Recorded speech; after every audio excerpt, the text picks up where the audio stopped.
Ce vendredi 8 septembre, l'ancienne bourse de Bruxelles sera inaugurée pour devenir le nouveau Belgium Beer World, le nouveau musée belge de la bière.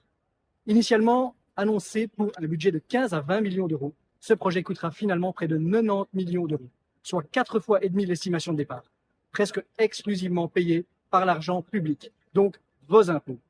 La bourse porte bien son nom, car au final, c'est bien votre bourse qu'elle aura contribué à vider.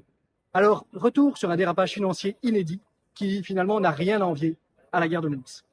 Ce projet, c'est d'abord la volonté d'un homme en particulier, Philippe Claus, qui dit d'ailleurs assumer pleinement ce budget indécent. Il avait placé à la tête du projet son ancienne chef de cabinet. Certes, le bâtiment est splendide, personne ne le contestera. Il a d'ailleurs été classé en 1986, ce qui n'aura pas empêché son propriétaire, la ville de Bruxelles, de demander des démolitions partielles de l'édifice, et qui pourrait d'ailleurs conduire à l'annulation du permis d'urbanisme et donc à l'illégalité du projet. Annoncé entre 15 et 20 millions en 2011, la facture avait déjà grimpé à 30 millions d'euros fin 2018, alors que les travaux n'avaient pas encore débuté. Et fin 2020, on nous présentait un projet tout compris à 43 millions d'euros, auquel il fallait ajouter le rachat de l'amphithéose par la ville de Bruxelles, soit 5 millions d'euros de plus. Et puis, c'est le grand dérapage, sans explication. On annonce 52, puis 57, puis 62, et enfin, voici quelques mois, un montant de près de 84 millions d'euros, auquel la ville oublie toujours de citer le prix pour le rachat du bâtiment, soit 89 millions d'euros. Mais malgré cette débauche d'argent public, le projet va prendre énormément de retard, puisque la fin annoncée des travaux a été reportée à plusieurs reprises. Dernier épisode, l'inauguration était prévue début juillet, pour déjà accueillir les touristes durant l'été. Mais vu les nombreux retards accumulés, la ville de Bruxelles a encore décidé d'allonger in extremis 300 000 euros pour payer la petite vingtaine de personnes engagées dans un musée toujours vide. Quant au musée, vous l'avez payé avec vos impôts, mais il ne vous sera tout de même pas offert.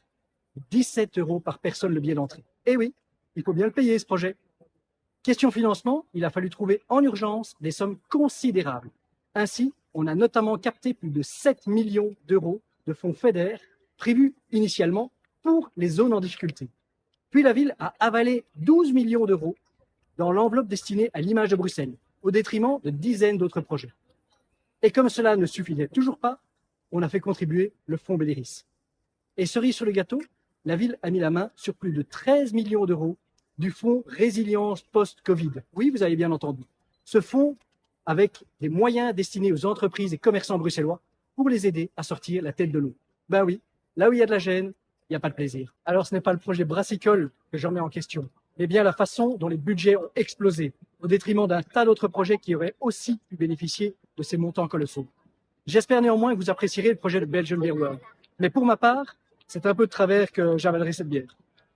Alors, je suis pleinement conscient que Philippe Claus va remettre en cause mon analyse et mes conclusions, rappelant qu'il s'agit d'une belle réussite pour Bruxelles et qu'il ne fallait pas créer un projet petit bras, pour reprendre ses propos. Mais dans une ville où les besoins en termes de sécurité, de propreté, de mobilité, d'emploi, de logement ou de précarité sociale sont immenses, dépenser de telles sommes au détriment de ces problèmes me semble indécent.